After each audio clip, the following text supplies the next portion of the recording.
Okay, everybody. This one guy on YouTube, he was asking me how do you manifest supernatural things into existence, like explain that. And I said I will. And today I'm going to be talking about that and how I kind of developed into it. And the thing is, some people it comes naturally. You don't really need to fixate on a thought to bring in. And if that thought comes to be, it's the better, because it's that universal alignment that's for you, for certain aspects of yourself that the universe knows. So, but if you just want to will something upon your own will to do it, it's very possible. I've done it before. I do it all the time. But I use my own aspects of who I am, though. Because there was a time I segregated myself from myself, right? And I was me, but I was suppressing who I was. And it was suffering, and that's what causes pain, anxiety, and everything else. And if you get more free and you're able to make the effort to change in your field of who you talk to and everything, and just open up, and then you show that side of you, and then it gets that out of the way for that cycle to happen. And the thing is then you flow through your life. Whatever's in your life, you got to kind of flow through better. Once you get into that flow, it's really good.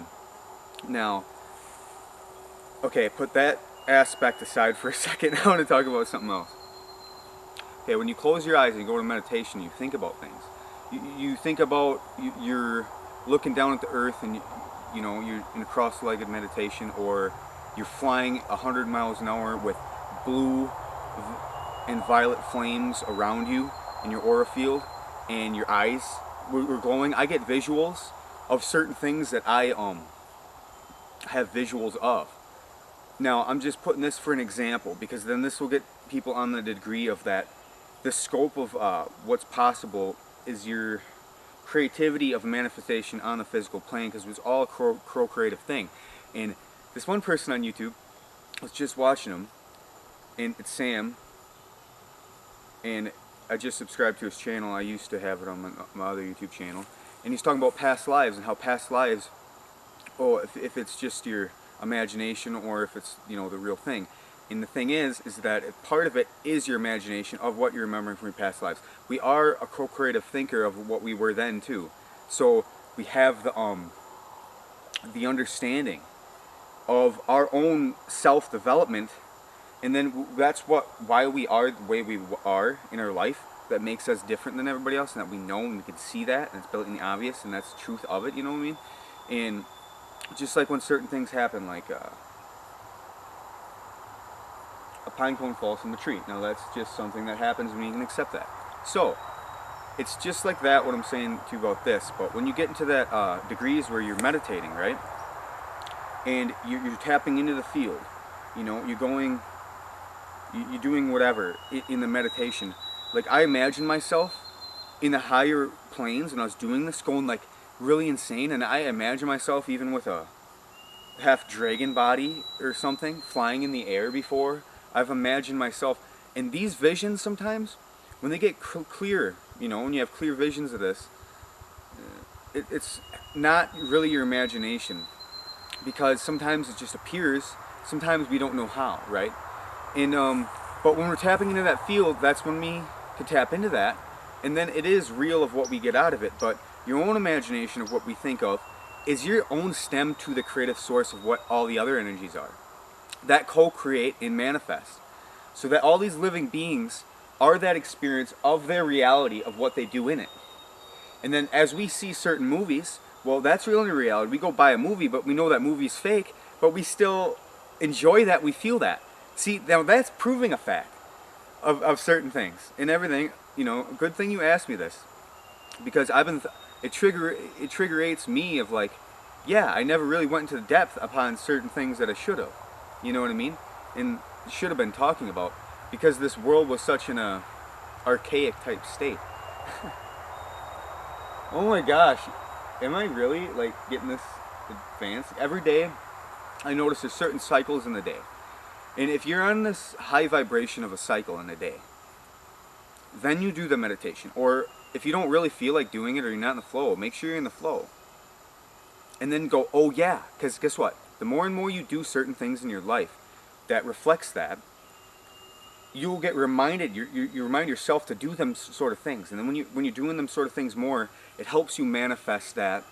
When you actually close your eyes while you physically do it, or you talk while you physically do it, or you listen while you physically do it, you observe while you physically are in your reality.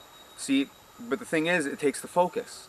And if you're looking in the physical plane, which I do while I manifest, and it's totally fine, but to really tap into that full potential of what you just want to bring out of yourself.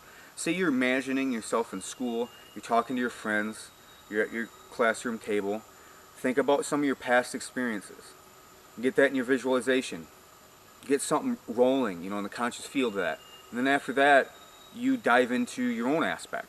And whatever it flows into, you don't want to hinder any process of what comes up too, because you want to keep that flow going. But the thing is that then you manifest new things. Like, you want to do a basketball hoop and you jump up all the way and then you do it. You can even imagine that it's not like quite to the physical expression, because even I'm evolving, even it takes effort and stuff like this. And cardiovascular wise, if you want to do things in the physical, get yourself prepared for that. Like, I don't work out every day, but I do all these functions in all these aspects, and I get exercise with what I do anyway, of where I journey to, where I go, of just how, and the thing is that I get so calm, and I don't really talk often, and it's so peaceful. But you got to realize that outside of these aspects that we're living in, we really got to merge everything together. Like I said, that that even a lie is relevant in our reality, that we can look upon and judge upon the right things for manifestation. Like, if I said there's a physical crystal in that tree, which there's not a physical one, but maybe that ethereal charge and its essence of what it is could be. But the thing is that in itself is ethereally charged. Wait, hold on.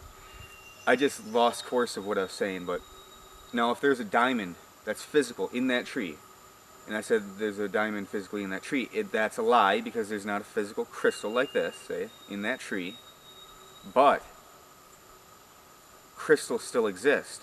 Now, everything that's lied upon is based off of something that actually exists. So when everybody's Mr. Nice Guy for the whole time but does one bad thing, then they get judged for it. Why? Because they don't think that person has them aspects, which everything has the aspects of everything else. It's the energy of what we could just tap into and do. So anything is possible, and everything does happen day to day, of like that once-in-a-lifetime shot where they chuck that basketball like over their head, not even looking, and then it goes in. And I seen a video like that a long time ago too. And I'm just saying that in itself, the one-in-a-lifetime events, it shows itself in the real universe today. So we got to really tap into what it is. And I was just wondering if it died on me. I forgot to charge it, but it had it on full battery, so I thought it'd be good for this. So it was. I just didn't know how long this was going to go today. And then yeah, everybody, just keep flowing with everything in your reality. Each aspect, don't deny that aspect and say it's not more spiritual than the other. It's all the function of it. But really start digging deep into the things that we don't manifest here on Earth a lot. Like the things that we don't even think of, really. Bring that to the forefront like it used to be. Like the ancient Buddhas, they have a more mystic type of energy. They're way more in the essence of it, trust me. These people were way integrated into the fashion. When I integrate it like this, that's where you get some of your power too. But it's all in the energy of this function. We're meant to be with this function of this energy on this planet. Without that function, we don't exist anyway. We all know that. Because if all this life dies, we say we die. Even scientists know that. It's like, it's in our cognized brain anyway. So just remember all that, guys. Okay? The sun is beautiful, and it always will be. For everybody out there, you are all so loving and like, oh, I just want everybody to come together that is like that and create something so beautiful on this planet. Because we're only here for a certain amount of time. Remember that. We could create something so awesome, and all you will benefit from it. And I want you to benefit from it, dude. So yeah, get ethereal charged with nature a lot more to build up that connection with the other aspects of all this integration process of what animals evolve into and everything. We're tapping into the energy fields. We're expanded beyond the limitation right now in the consciousness, so that's why if we return to that, it gets us more clear and in the flow of things. So then that's how to rev it up to its level that it needs to be. Because it's all this existing form as it exists. So one point in time somebody could be bad but then good. See? It's a constant ever changing cycle. What are we going to make the cycle here? See?